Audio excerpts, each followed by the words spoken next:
Thank you for joining us for another episode of Around the Ficus. My name is Walker, this is Ryan, and this is Ficus. So, Ryan, what is it that you do here? I am the senior estimator in the Houston office. How long have you worked at Polk Mechanical?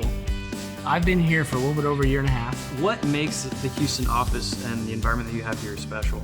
I've always been a person who eats lunch by myself just because I'm always trying to get work done and there's always stuff to be done, and so I always ate at my desk, and or I'd go out and just grab something really quick. And one of the biggest things we started doing here was we would go to lunch. We'd all be hanging out here in the office, and it was, all right, we're gonna eat lunch today. Yeah, well, where do you want to go? And so we'd all go out to lunch together, and it really helped build the camaraderie of everyone in the office. And so that obviously helps every day from that point. Once you feel that camaraderie, that now when we're actually in the throes of the work, it's easier to work with each other because we all know each other so well. So what does Polk Nation mean to you?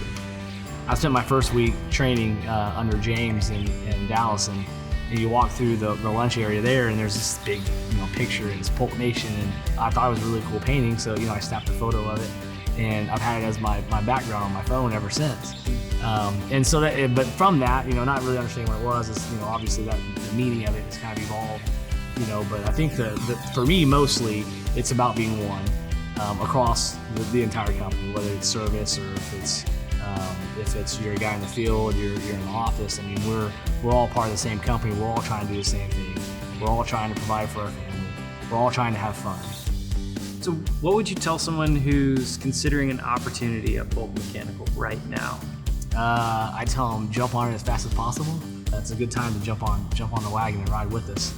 So I'd say jump on board, hurry up. Thank you for your time today, Ryan. And thank you for joining us on this installment of Around the Ficus. If you like what you saw, hit that like button and share this with your family and friends. Leave a comment and let us know who you'd like to see in the future. And as always, we'll see you next time around the Ficus.